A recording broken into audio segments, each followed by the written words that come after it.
Hi everyone, my name is Kaniaya and I'll be presenting to you our industry overview. So, video games have been in existence for 62 years now, ever since the first game was created in 1958. It was created as an interactive demonstration for the Brookhaven National Laboratory Visitors Day. The creator, physicist William Higginbotham, never expected the game to be so well received or to start the path for the video gaming industry we love today. The industry now has a following of over 2 billion gamers globally, which is comprised from users of multiple platforms such as PC, gaming consoles, arcades, and more. The most current trend is virtual reality, which we have seen enter the tech realm in recent years. The gaming industry itself is very dependent on technological advances, which we've seen over time through trends like motion detection or virtual downloads. With our current trend, you could probably expect to see more virtual reality games enter the market. However, with the high rate of technical innovation, we can't really expect what the next big trend will be afterwards. But I think that's what keeps the gamers coming back for more. There's always something new. And then I'll send you over to Paul for our SWOT analysis. Now, the video game industry has been around for 50 years, and compared to other industries, it might seem that innovation might have plateaued, but it's complete opposite.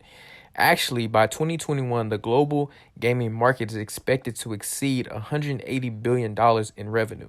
Right, this would be a 30.6% increase from 2018.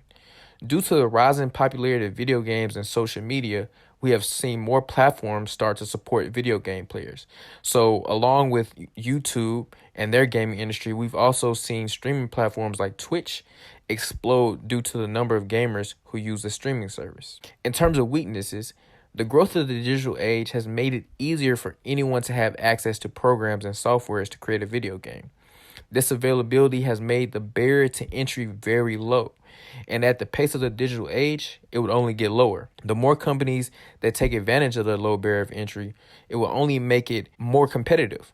Also, you have companies that produce games simply for consoles like Xbox One, PlayStation 5, and then you have companies that also participate in the personal computer or PC realm, right? So you have a war in between consoles and desktop devices. In terms of opportunities, as the number of video games companies continue to grow and provide new experiences, there will be more consumers who will flock to the industry. Consumers have seen the growth of the streaming platforms and have decided to create value for themselves and people also in the community. As a result, the global esports revenue has grown tremendously from 2012 all the way to currently 2020, from a small 130 million all the way to bringing in close to $1.7 billion. Also, the ability to create new modifications to games has become easier with the use of downloadable content. This has made consumers' access to in-game purchases easier and more frequent. Also, the communities that are being built within the video game industry are already so niche that the implementation of collectible items has become a popular thing as well. And so along with this implementation, we've seen the adoption of blockchain technology in video games and their ability to create unique items take off. And lastly, threats. Consumers of the video game industry have been very careful with the way they navigate the digital world.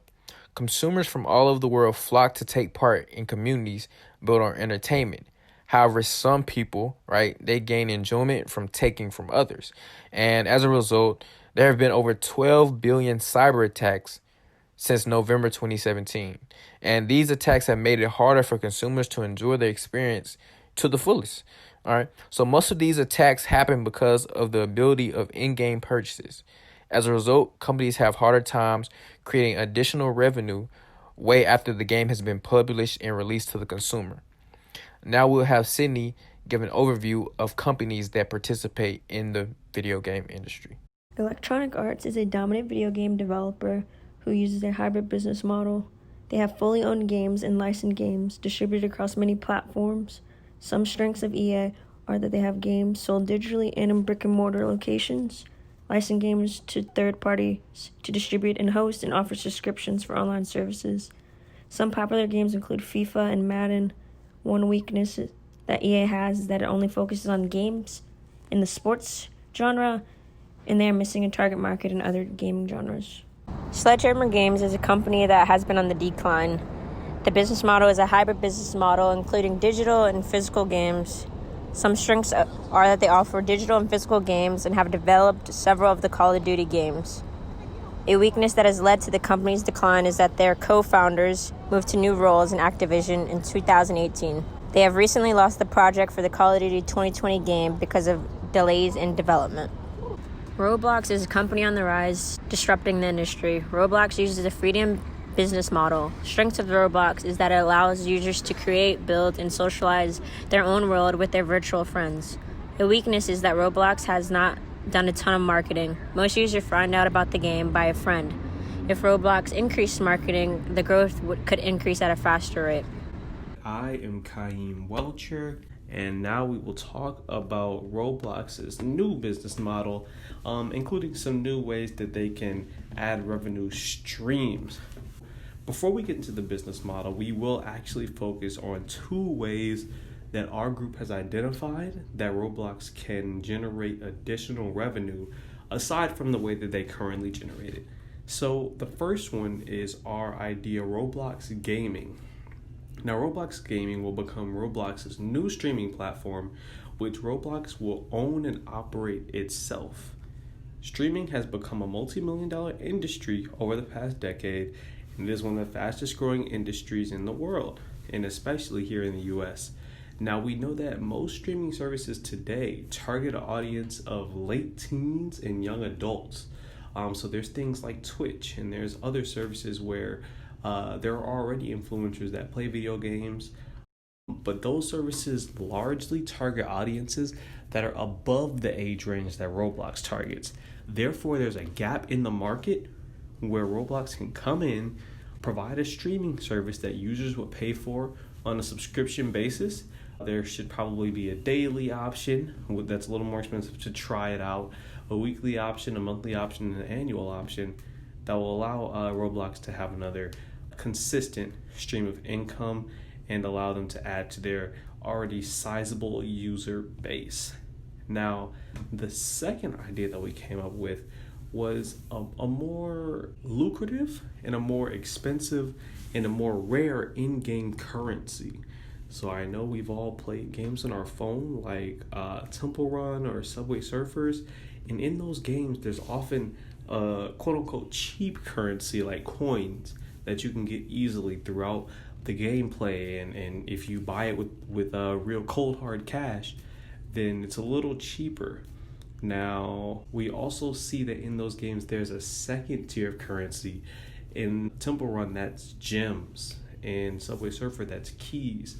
And it's just a currency that if you buy it with real money, it's a bit more expensive, and it is extremely rare, but not impossible to get during gameplay.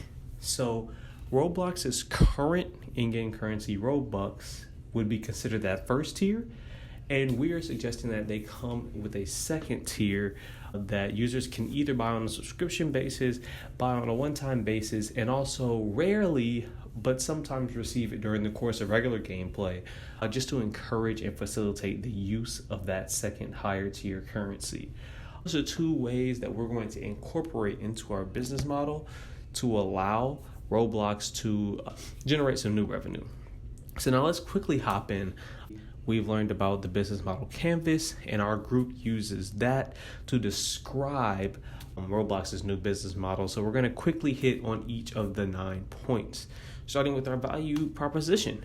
So Roblox is obviously a gaming platform, but where they provide unique value is the connectivity that allows for video game players to play with each other and meet new people. They also offer a wide breadth of games across different genres, which is something that a lot of game services cannot claim to do. And they also offer the vast majority of these games for little to no cost to the consumer. So that's where they provide value. Their customer segments are elementary and middle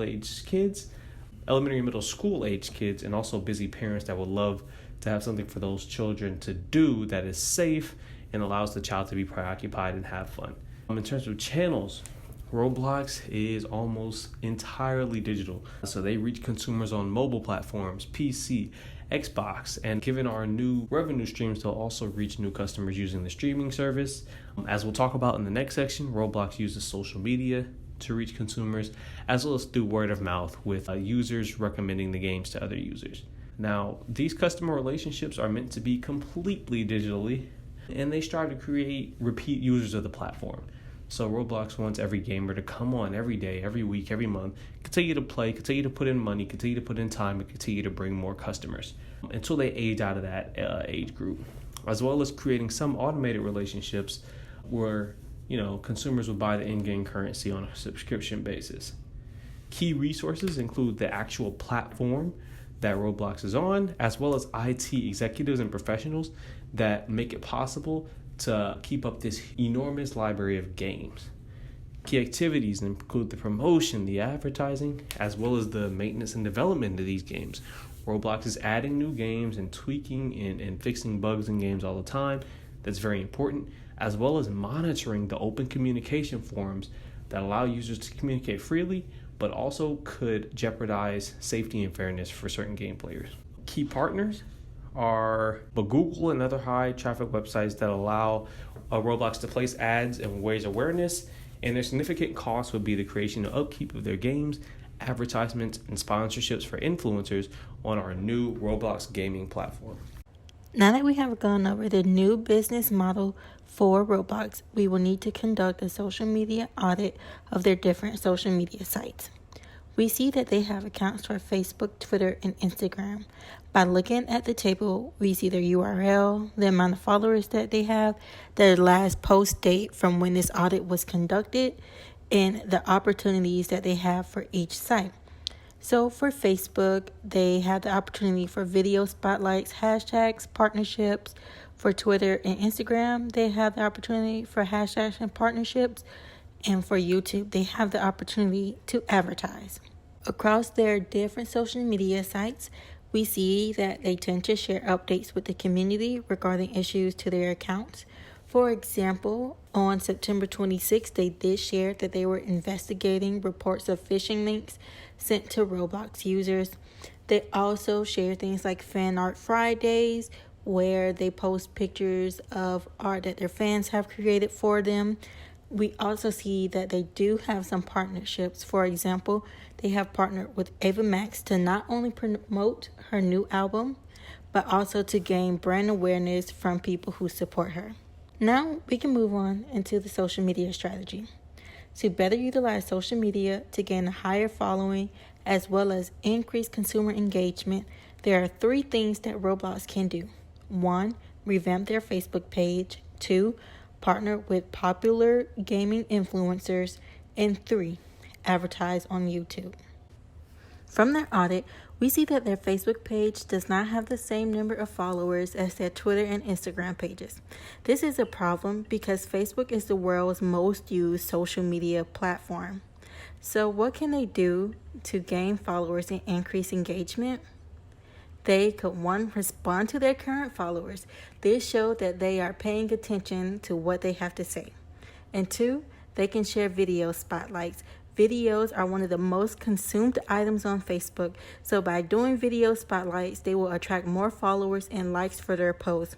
They could also use this to show recaps of streams done on their own streaming platform, which will get users excited to try it. Moving on, some of the top gaming influencers are PewDiePie, Vanoss Gaming, and Ninja. These are the people Roblox should be looking to partner with, especially PewDiePie. Why? Because in 2019, PewDiePie was banned from the platform for having the username Pewdie, which was associated with a negative meme circulating on that platform. However, due to social media backlash, they did lift the ban. So by partnering with PewDiePie, Roblox is likely to regain the favor of his fans while also generating more revenue. To appeal to a younger crowd, Roblox can partner with Dennis.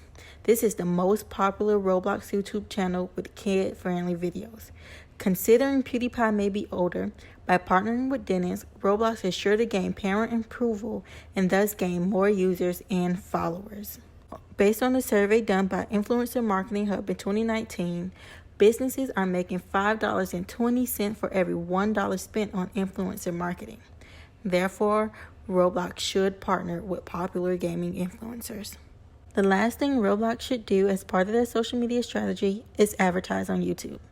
YouTube is the second largest social media platform. However, it is also gamers' preferred method of sharing content. And considering these gamers have a large following, users will already be on YouTube and are more likely to see the ads. Also, it is relatively inexpensive to reach YouTubers. Just $2,000 can reach 100,000 viewers. Roblox should utilize in-stream ads as these are non-skippable and are likely to get more eyes on them. This concludes our presentation. Thank you for watching.